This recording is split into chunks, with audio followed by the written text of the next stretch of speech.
Every day as an intern and assistant, I was writing notes and learning something new. So I put together the most valued lessons that I had that have had the biggest impact on how I work today. Now, for each of these lessons, I'm hoping to share some practical knowledge and knowledge that you can take and implement into your own practices. So we're going to start all the way back at day one. In fact, the night before my first day working as an intern. The studio had me over so we could bump in. The band came, brought their gear, amps, drums. I had a mic list, everything I had to set up. And I'm excited. I'm seeing all this gear I haven't seen before. And I thought it'd be great to try and prove my worth by showing off. And in the sense of suggesting to the engineer which mics they should be using. Because, I'm fresh out of school. I've read about all these cool mics and bits of gear. Well, maybe it's time to apply my knowledge and prove my worth by showing off. Or I think what it was it was just me feeling a bit insecure and hoping that I could prove my value by showing how much I knew. And I was fortunate that I ate humble pie in a really tactful way. The engineer pulled me aside when nobody was looking and he goes, "Look, Nick, I know you're excited, but this is my session to run. I need you here, or not I need you here, but you're here to help me out, not necessarily run the session itself." And that was the best humble pie I ever ate, because from that day forward in my intern positions, assistant positions, and now as a professional, my mind isn't on showing off to clients this bit of gear that I'm using or this particular technique or this extra knowledge. The YouTube channel's sort of like for that for me, but with my clients, it's not. My priority is how do I make those around me do their best work? Okay, so how did I make the lead engineer do their best work? How do I make the artists in the studio do their best work? How do I make the people I liaise with do their best work? Sometimes it's not by being the best person or the most talented person in the room. It's sometimes just giving them enough space to navigate what they need to. So since then, I've applied this every day in the studio with the way I interact with my assistant, because I have a lot of trust and value in what Ethan does when he puts together mixing sessions for me. I do this when I interact with producers and mixing engineers I'm mastering work for. When they come to me for questions, it's not necessarily about breaking them down or teaching them new things. It's more about understanding their process and thinking, how can I help them navigate to where they're trying to go, which is really important. So it's something for any professional in any field to think about, because your value isn't defined by how great you are about what you know. It's defined by how much value you bring to others. And part of that, especially in the creative field, is how you can enable those around you to do their best work. So you don't necessarily have to micromanage every little detail. You allow people to shine. And I think that's a really important lesson I learned up front. And I was so happy at the time, I didn't have an ego about it. The way the engineer dealt with me on that note was good, because they cut me down fairly and nicely. It wasn't in the view of anybody else, which I think is super respectful in hindsight. I don't know if I would have done that. I probably would have just lost my shit. And that's probably a character flaw that I could improve on if I was ever in that situation. But no, they did incredible. They did incredible. And it was one of the best lessons I ever learned as an intern or assistant. The next valuable lesson I took from my notebooks, sort of kills me a little bit because I lost some of these notebooks, was that before every single session, I'd have a mic list, a patch bay list and gear list for every channel and whatnot. And before I'd get to the studio, I'd be on my laptop searching the manuals, searching the frequency response, searching the features of all those microphones and outboard gear and the channel strip, and trying to figure out exactly how the electronics of how they operate. What was the polar pattern of the mic? What was the did it have a pad? What was the frequency response of a particular EQ or pool tech or compressor that we were going to run something through for the day? I wanted to know everything, because I didn't want to have to go asking questions about what does this button do or how does this patch into here. I wanted to know before I got into the studio. That sort of knowledge is really important. You might not think it now, I probably take that knowledge for granted now. But now when I get a new piece of gear, or I'm working in a session, or I'm trying to figure out how something works, I become resourceful. I'm always trying to be a student. And I think this is something people can take away, is actually one thing people should take away is go buy Plugin Doctor. Okay. That's not a paid endorsement. I don't have any affiliation with the company, but Plugin Doctor is one of the best tools you can get to learn your tools. You just put your plugins in, and then you can get graphs and information, Hammerstein graphs, dynamic response graphs, frequency response graphs of how your tools interact with a signal. Okay, that's the first thing, Plugin Doctor. The next thing is print out manuals. Okay, there's so many times I've been caught off because I just don't read the manuals and I get too lazy. Often if I'm trying to tackle something complex like Tone Project's Unisum, I'll print out the manuals multiple times. And then ahead of me making that Unisum video, I actually sent emails out to Rune to understand exactly what was meant in those manuals. So there was no sort of misunderstanding. And this is all about learning your tools. So when you get into a session, everything is just second nature. It's like riding a bike. You're not questioning what does this button do? How does this work? What's that doing to my signal? You just know. And that's really important. The next one is actually a mixing technique I saw a lot of engineers do. And this is live performance mixing. They'd record enable or latch any channels that they wanted to record through, play the track through, and ride in the fader movements in real time after they finish the mix, just to give it that final bit of movement. I saw this on the MCI console at the Avery, going through the analog into tape. I saw this with the Roland tape echoes, doing tape stop effects on certain channels. I saw this just even on reverbs, just at the end of a mix when it was all done, just seeing a vocal reverb get ridden with a fade up, up, down for the entire thing. This is a technique I need to say that I'm not hard enough on myself about. And I think most mixing, not most, I think that's a bad thing to say. I think I can only speak for myself, and I don't do enough of this.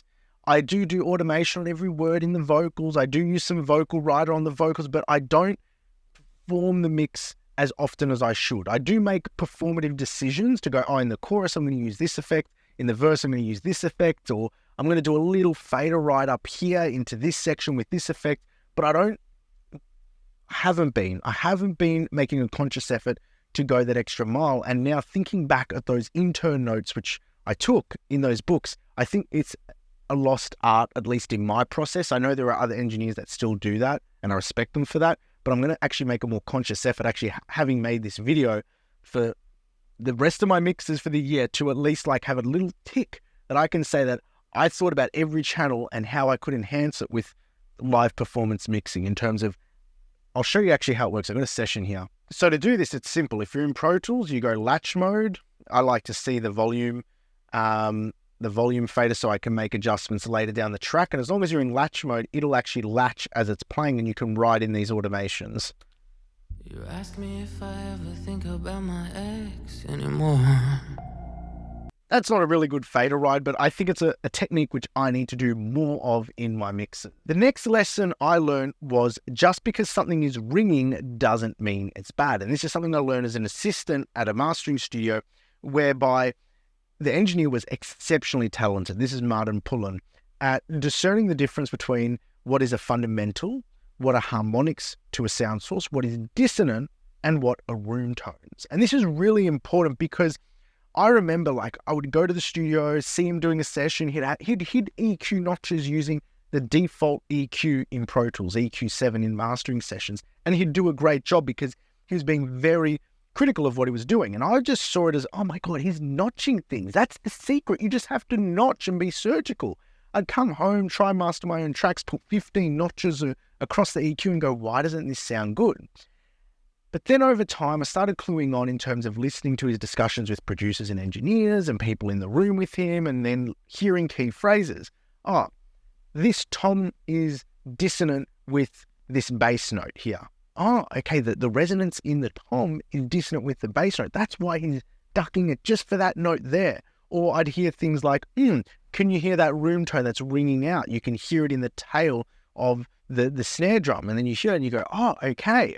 And is it part of the fundamental, the harmonic structure? No, it's just a room tone. So the fact is that not just because something is ringing that you need to get surgical and EQ it, you need to think, is it a fundamental? Is it a harmonic? Is it dissonant, or is it a room tone? And there are other sort of filters like comb filters and different ways frequencies ring out in sound design and recordings that you have to be able to recognize. And I think that's really important. So yeah, that was a really good lesson for me to learn early on. And I think people, it's not really taught. It's really hard, like even me as somebody on YouTube, to find specific examples. It's not that I struggle with, it's that they're from sessions so long ago that I forget which session it is. And then if I do find the session, then I got to reach out to the artist and get approval for it. It's just something that happens from time to time. But it's important to know that it's not the be all and end all to start notching everything when you're mastering just because you saw somebody do it. you have to understand why they did it. Fundamentals, harmonic, dissonance, room tones, okay? The next note was a really cool one and lived with me for a little while mixing. I don't mix like this anymore, but it was when we were doing the 40th anniversary, not we, I was assisting, the main engineer was the engineer. I was there helping where and when I could, was the 40th anniversary for Deep Purple made in Japan. It was all getting remixed at the studio while I was there. And I remember the specific settings: small, medium, long reverb, small, medium, long delay. Okay, so the mixing session was all stacked out, and you need a very unison sound. You want it to all sound like it's coming from the same space, but it was just small, medium, long reverb, 3 buses, small, medium, long delay, 3 buses, okay, one for each. And then it was just about patching in which element was meant to be forward, back, you know, which, like if there was a guitar solo, you'd obviously use a short delay rather than a long delay, and move the soundstage by just planning your bussing and fader rights between the sends across those 6 bus channels. And that was a really cool experience. It was a simple system. It's not a system I use now because I'm just more familiar with, I'll show you the system I'm familiar with. I'm familiar with this system here, where you've got a parallel channel, a reverb channel, a spatializer channel, a wider channel, a crush channel, and a shine channel for the vocals. And for instruments, because things come in so produced as they already are, I just have an echo and delay for each one, which I can flick in and out. I don't necessarily do the whole short, medium, long for reverbs and delays anymore. I'm curious to think about how I could start implementing that back into my process. If anybody does, let me know in their comment if that's a way you use reverbs and delays when you're mixing or producing.